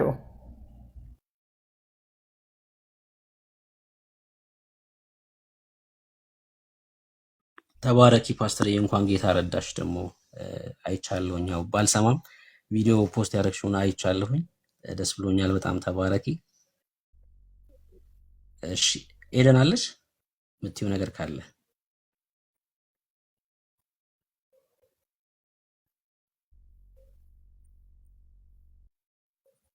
አሜን። እሺ ሀሴቴ፣ ነገራችን ላይ ሰርጋችን እየደረሰ ነው። ደግሞ የበጉ ሰርግ አለ አሁን አይደል? ጌታ ይመጣል። ትልቅ ሰርግ አለብን፣ ትልቅ ድግስ አለብን። ሙሽራው ይመጣል። አለሽ ሀሴት? እሺ ሰላም ለእናንተ ይሁን። ኪዩ ስላየው ደስ ብሎኛል። ዳንዬ ካለ መሀል ላይ ማቋረጥ ትችላለህ፣ እንዳይዘጋ ማለት ነው። ካለውኝ ደክሞታልና በቀኛ እንትን እንበልና እሱ ይዘጋዋል። ደክሞታል። እሺ በቃ ሰላም ብቻ ነው የምለው። ኤዲዬ ፓስተርዬ በጣም ደስ ብሎኛል በእውነት አይቻለሁ የተለቀቀ ቪዲዮና እንኳን ጌታ ኢየሱስ ረዳሽ፣ እንኳን አገዘሽ፣ እንኳን ቤተሰብሽን አገኘሽ ማለት ፈልጋለሁ። የምወድሽ እህቴ ሰንዬ ሰላም ላንቺ ይሁን። ኤርምዬ የምወድ ጌታ ኢየሱስ ይባርክ። ሁል ጊዜ ሳይ በጣም ደስ ይለኛል እና ጸጋ ይብዛለ። ከታች ያላችሁ እህትና ወንድሞች የክርስቶስ ኢየሱስ ጸጋ ሰላም ይብዛላችሁ። ምን ይባላል እንግዲህ ያው በቃ ኢየሱስ ይመጣል ነው የምንለው እኛ ለኛ ደግሞ ማለት ነው። ጌታ ኢየሱስ ክርስቶስን ላመንን ከጨለማ ወደሚደነቀው ብርሃን የመጣን ለኔና ለናንተ አንድ ተስፋ አለን። አንድ ደቂቃ ይሄን ብል ደስ ይለኛል ከተፈቀደልኝ ማለት ነው። አንድ ተስፋ አለንና በጣም የሚያጓጓን በጣም የሚያሳሳን ማለት ነው። በጣም የሚያሳሳን አንድ ነገር ቢኖር እንድንኖር ራሱ የሚያጓጓን የጌታ የኢየሱስ መምጣት። ኢየሱስ መጥቶ አይገርምም? አንቺን ኢንፐርሰን ኢየሱስ መጥቶ አንተን ኢንፐርሰን ይወስድሃልና ኢየሱስ ይመጣና እኔና እናንተን ይወስደናል ወደ ዘላለም መኖሪያችን፣ ወደ ዘላለም ማረፊያችን ርፍ እንድንል ጌታ ኢየሱስ መጥቶ እኔና እናንተን ይወስደናል። በተለያየ ድካም ውስጥ ልንሆን እንችላለን። በመገፋት ውስጥ፣ በሐዘን ውስጥ፣ በደስታ ውስጥ ይዳዝማተር ግን በብዙ አይነት ነገር ልናልፍ እንችላለን። ነገር ግን የምንጠብቀው ተስፋችን የምንናፍቀው ጌታ ኢየሱስ ለአንድና ለመጨረሻ ጊዜ እፎይ ሊያደርገን እርፍ ሊያደርገን ማለት ነው ወደ አዲሲቱ ኢየሩሳሌም ሊወስደን ኢየሱስ ይመጣል። ክብር ለጌታ ለኢየሱስ ይሁንና በመጽሐፍ ቅዱስ የእግዚአብሔር ቃል ሲናገር በዮሐንስ 14 ላይ ኢየሱስ ምን አለ? ልባችሁ አይታወካል። ኢየሱስ ጌታ ነው። በእውነት ልባችሁ አይታወካል። ለምን? በቃ እህቴ ልብሽ አይታወክ። በዚህ ምድር ብዙ ጥያቄ ሊኖርባችሁ ይችላል። በዚህ ምድር ላይ በምትኖሩበት ሰዎች ጀርባቸውን ሊሰጧችሁ ይችላል፣ ሊጎዷችሁ ይችላል፣ ሊያሳዝኗችሁ ይችላል፣ ሊያስለቅሳችሁ ይችላል። በቃ ያልጠበቃችሁት ነገር፣ ኤክስፔክት የማታደርጉት ነገር ወደ እናንተ ሊመጣ ይችላል። ኢየሱስ ግን ምን አለ? ልጄ ያለ ልብሽ አይታወክ፣ ልጄ ልብህ አይታወካል። ለምንድን ነው ኢየሱስ ልባችሁ አይታወክ ያለው ሲል ልባችሁ አይታወክ ይልና በእግዚአብሔር እመኑ በእኔም ደግሞ እመኑ አለ። ክብር ለጌታ ለኢየሱስ ይሁን። በእኔ እመኑ አለ እና እሺ ባንተ አመንን። ምንድን ነው ታዲያ ልባችሁ አይታወክ አልክ። ልባችን እሺ አይታወክም። በእኔ ደግሞ እመኑ አልክ። በእግዚአብሔር እመኑ አልክ። እሺ አመንን። ከዛ ምን እናድርግ ብለን ስንጠይቅ ደግሞ በእኔ እመኑ አለ። እንዲሄድና አለ። ኢየሱስ ጌታ ነው። ኢየሱስ ሄዷል አይደል? እንዲሄድና ስፍራ እንዳዘጋጅላችሁ አይጋልማችሁም? ለኔና ለናንተ ብሎ በጣም ለሚወዳቸው ልጆቹ ብሎ ለሞተልን ብሎ የሚዘጋጅልን የተዘጋጀልን ስፍራ አለ። እንዲሄድና ስፍራ እንዳዘጋጅላችሁ ባዘጋጀውላችሁም ስፍራ ደግሞ ይላል መጥቼ እንድወስዳችሁ ይገባልና የተስፋ አምላክ ተስፋን የሰጠ እርሱ የታመነ ስለሆነ ጌታ ኢየሱስ ይመጣል እኔና እናንተን ሊወስድ ቤተክርስቲያንን ሊወስድ የምንጠብቀው ሙሽራችን የምንጓጓለት ንጉሳችን ፊት ለፊት ልናየው ማለት ነው። ኢየሱስ ይመጣል። ክብር ለጌታ ለኢየሱስ። ስለዚህ እኔና እናንተ ደግሞ እንደ ክርስቲያን ጌታ ኢየሱስን እንደሚፈራ በጽድቅ በቅድስና እግዚአብሔርን በመምሰል የእግዚአብሔርን ፊት በመፈለግ ከኃጢአት በመራቅ ከማይገባ ነገር በመውጣት ጌታ ኢየሱስን አስከብረን ኢየሱስ ጌታ ነው። በእኔና በእናንተ ቤት ኢየሱስን ገልጠን ኢየሱስን አሳይተን በእውነት ክርስቲያን ከተባለ አልቀር በኃጢአት መንደር ሳንገኝ እንቆቻችንን በርያ መካከል ሳንጥል ክፉ ወደ ሆነው ነገር ላይ ሳንቀላቀል ከኃጢአት ጋር ሳናብር ኢየሱስን በእኔና በእናንተ ቤት አስከብረን ኢየሱስን አድምቀን ክብር ለጌታ ለኢየሱስ ይሁን። እንደዛ ሆነን እርሱ ወይ ይመጣልናል ወይ ወደኛ ወደ እርሱ እንሄዳለንና በእርግጥም የምንጠብቀው ተስፋችን በእርግጥም የምንጠብቀው ንጉሳችን ክርስቶስ ኢየሱስ ይመጣልናል። ጸጋ ሰላም ይብዛላችሁ። በዚህ ደግሞ እርስ በርስ ምን እንላለን? እንጽናናለን፣ እንተናነጻለንና ከዚህ የበለጠ ተስፋ የለም። ተስፋችን እርሱ ነው የኢየሱስ መምጣት እንጂ አሜሪካ፣ ካናዳ፣ አውስትራሊያ ምናምን እያሉ አገር በሀገር እየቀየሩ ፓውንድ እየቆጠሩ የሆነ ቆንጆ ስራ እየሰሩ ህንፃ በህንፃ ላይ እየገነቡ መኖር አይደለም። የኔና የናንተ ኖረ ሞተ አይደለም። የኔና የናንተ አገር በሀገር ላይ በመቀየር አይደለም። የኔና የናንተ ኢየሱስን በመግለጥ በጨለማ ላለው ህዝብ ብርሃንን በማብራት ኢየሱስን በመግለጥ ኢየሱስን በመናገር ቤታችን በጽድቅ በቅድስና ተሞልቶ ጌታን አስከብረን በዚች ምድር እንሄዳለን። ዝም ብለን ኖሩ፣ ሞቱ፣ አገባች፣ ወለደች፣ ተዋለዱ ብለን በእውነት የኛ ዘመን አያበቃም። የኔና የናንተ ዘመን ላይ ልክ የናንተ ቤት ሲገባ ኢየሱስን አድምቀን ኢየሱስን አሳይተን የሆነ በቃ ይሄ ቤትማ ጠረኑ ኢየሱስ ኢየሱስ ይላል፣ ያንቺ ቤትማ ሲገባበት ኢየሱስ ይታያል ተብለን እንጂ ዝም ብሎ በቃ ክርስቲያን ተብሎ ዝም ብለን በአንድ ላይ በጅምላ ወጥተን በአንድ ላይ ገብተን በእኛ ቤት አይሆንም። በኔና በእናንተ ዘመን ኢየሱስ ይደምቃል። በኔና በእናንተ ዘመን ኢየሱስ ይሰበካል። በኔና በእናንተ እድሜ ኢየሱስ በደንብ ይታይልናል። በልጆቻችሁ ኢየሱስ ይደምቃልና ክብር ለጌታ ለኢየሱስ ይሁን። ተባረኩ። ወዳችኋለሁ። ጸጋ ይብዛላችሁ። እንግዲህ ይቅርታ ልቤ ውስጥ ያለው ነው። ልባችሁ አይታወክ ብለሽ እኮ ልቤን አነሳሳሽው። ያው ዮሐንስ ወንጌል 14ን ሳነብ ሁሌ ጌታ የተናገረው ቃል ምን እንደሆነ በደንብ ስለምረዳው በቃ በደስታ ነው ልብ የሚዘለው። ሐዋርያቶቹ ጌታ እንደው ሊሰቀል አካባቢ የመጨረሻው ሳምንት ላይ ስለ መምጣትና ስለ መጨረሻው ዘመን ንገረን ብለውታል። እና እንግዲህ ሐዋርያቶቹ እንደምታውቁት የገሊላ ሰዎች ናቸው። የመጀመሪያውም ሰርግ ደግሞ ወይ ደግሞ የመጀመሪያውም ታምር የተደረገው በዛው በገሊላ ነበር። እና የመጀመሪያውም ታምር ሰርግ ላይ ነበር የሆነው። በጣም ነው የሚገርመው። የገሊላን የሰርግ ካልቸር እንዴት ነው? ሙሽራው የሚያገባትን ወይ ደግሞ የታጨችዋን ሴት ጽዋ ይዞ ይመጣና ፍቃደኛ መሆኗን ይጠይቃል። ከከተማ ወጥቶ ነው የሚጠይቃት እና ፍቃደኛ ከሆነች ጽዋውን የያዘውን ጽዋ ትጠጣለች። ፍቃደኛ ከሆነች ጽዋውን ተቀብላ ጠጣች ማለት ያ ሙሽራ ምንድነው የሚያደርገው? ወደ አባቱ ቤት ነው የሚሄደው ቶሎ ብሎ። እሷ ፈቅዳለች ለማግባት። ወደ አባቱ ቤት ሄድና በአባቱ ቤት ባለው ቦታ ላይ ቤት መስራት ይጀምራል። መኖሪያቸውን ያዘጋጃል። ይሄ የገሊላ የሰርግ ባህል ነው። በነገራችን የአባቱ ቤት ላይ ካለው ቦታ ላይ ቤት ይሰራል፣ ያስውበዋል። ምክንያቱም መጥቶ ሙሽሪቷን የሚወስደው ወደ አባቱ ቤት ስለሆነ ወደ አስዋበው ቦታ ነው የሚወስዳት እና ያዘጋጇል። በዚህ ሰዓት አባትየው ደግሞ የሰርጉን ቀን ይወስናሉ።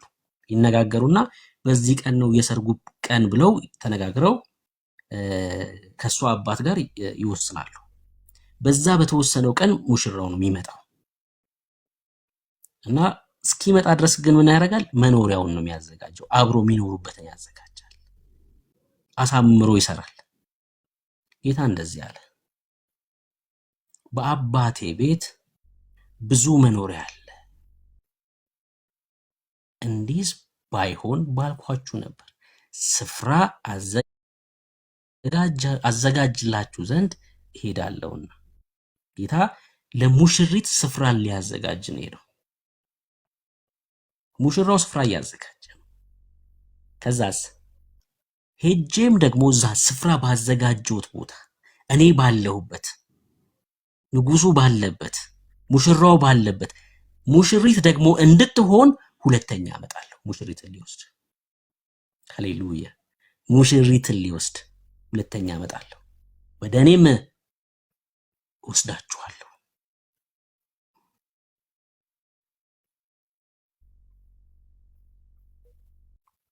ሙሽሪቷና ቅዱሱ መንፈስ ና እያሉ ነው። ሙሽራው ይመጣል፣ ኢየሱስ ይመጣል፣ በቅርቡ ይመጣል። እንሄዳለን። በነገራችን ላይ በቃ እዚህ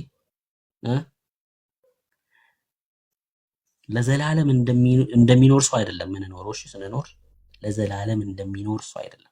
ስንሰራ ለዘላለም እንደሚኖር ሰው ነው መስራት ያለብን። ስንኖር ግን እንደሚሄድ ሰው ነው መኖር ያለብን። ሰምታችሁኛል ያልኩትን? ስንኖር እንደሚሄድ ሰው እንኖር፣ ስንሰራ ደግሞ ለዘላለም እንደሚኖር ሰው እንስራ። ጌታ ይመጣል፣ በቅርብ ይመጣል። ኢየሱስ ሙሽሪትን ሊወስድ ይመጣል። ኢየሱስ ባዘጋጀው ስፍራ። በጣም የሚገርመው ሙሽራው ሲመጣ፣ አሁንም የገሊላውን የሰርግ በዓል ነው የምነግራችሁ፣ መለከት ይነፋል። መለከት ሲነፋ የአካባቢው ሰዎች ይወጣሉ ሊቀበሉት ማለት ነው። እሷ ደግሞ ለምሳሌ የኢትዮጵያ የሰርግ በዓል አናስገባም እየተባለ እየተጨፈረ ከዛ ሙሽራው ቤት ድረስ ደርምሶ ይገባል። ከዛ ሚዜዎቹ እንደዚህ ይቆሙና ሙሽራውን እንዳያያት ይከልላሉ አይደል? ይሄ የኢትዮጵያ የሰርግ በዓል ነው። የገሊላውን ደግሞ እንደዛ አይደለም። መጽሐፍ ቅዱሳችን የተጻፈው ደግሞ ከካልቸር ጋር ተያይዞ ነው አይደል? ካልቸርንም ያማከለ ነው የእግዚአብሔር ቃል። አብርሃም ለኬጢ ልጆች ሰገደ ሲባል ምን ማለት ነው ብለህ ካልቸር ማጥናት መቻል አለብህ። እንዴት ነው ሰላም የሚባባሉት? በዛ ዘመን የነበሩት ሰዎች ካልቸራቸውን ይጠናል፣ መጽሐፍ ቅዱስ ይጠናል።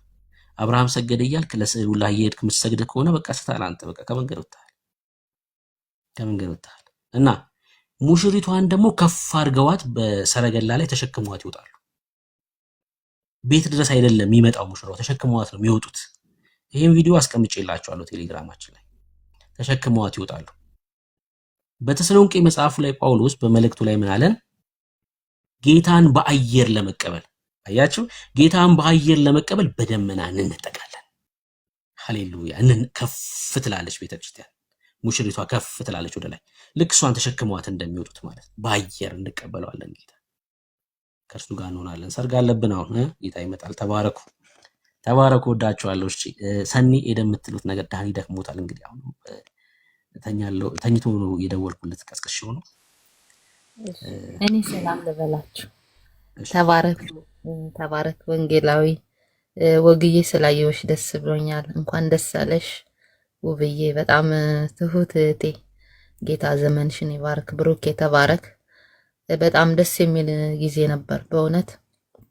እኔ በጌታ ከሆንኩኝ ለስጋዬ እንኳን አበላሌን በጣም በጥንቃቄ ነው የምበላና ለስጋችን እንደዚህ ተጠንቅቀን የምንበላ ከሆነ ለነፍሳችን ምን አይነት ምግብ ነው የተመገብን? ዛሬ ምሽት በጣም የሚገርምም ትምህርትን የተማርንና ጌታ ነክቶን ነው ፈውሶን። ስለ ለምጻሙ ሰው ሲናገር ሁላችን እኮ ተነክተን ተፈውሰን ነው ወደ ጌታ የመጣና ክብር ሁሉ ለኢየሱስ ይሁን። እግዚአብሔርን እጅግ አድርገን ነው የምናመሰግን። በጣም ደስ ያለኝ ደግሞ በጣም ብዙዎች ሰምተዋል ይህንን ወንጌል። እግዚአብሔር ደግሞ የተዘራውን እሱ ያበቅላል። ጳውሎስ ይዘራል፣ አጵሎስ ይዘራል፣ እግዚአብሔር ግን ያበቅላልና የዘራችሁትን እግዚአብሔር ያብቅል። በእውነት በጣም ነው መወዳችሁ ማከብራችሁ። ተባረኩልኝ። ሰላም ደሩ።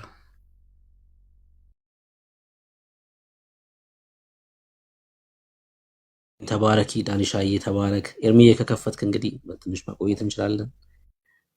ተባረክ ኤርሚሻዬ። ክርስቲያን ወንድምቶች በብዙ ስታገለግሉ ነበር ከኛ ጋር። ተባረኩ፣ እንወዳችኋለን። ኢየሱስን በልባችሁ ላይ ያልሾማችሁ በዓለም ያላችሁ ሰዎች እናንተ ደግሞ ጻፉልን። ህይወት ኢየሱስ ብቻ ነው። ከኩነኔ ነፃ የሚያወጣው ኢየሱስ ብቻ ነው። ኑ ወደ ኢየሱስ ክርስቶስ፣ ህይወት ወደ ሆነ ወደ እርሱ ነው። ተባረኩ። ዳንኤ ተባረክ። መዝጋት ትችላለህ። እረፍት አድርግ። እንወዳችኋለን። ወንድምነት አለ እንዴ? ሊዘጋ ነው? አው ደክሞ ተኝቶ ነበርና አሁን ራሱ መልሶ የተኛ ይመስለኛል። አሁን ራሱ ደውዬለት ነበረ። ኦኬ፣ አይ ዝጋው በቃ። እኔ አንድ ቪዲዮ ላይ መክፈት ፈልጋለሁ። ከሚችል ሰው መምጣት ይችላል። አው በቃ ክፈት ኤርሚዬ። ዝጋው ዳኒ፣ ወንድምነት ዝጋው። አንተ ድጋሚ ቆይ ልደውልለት። በቃ መልሶ ቀጥታ ይዝጋው።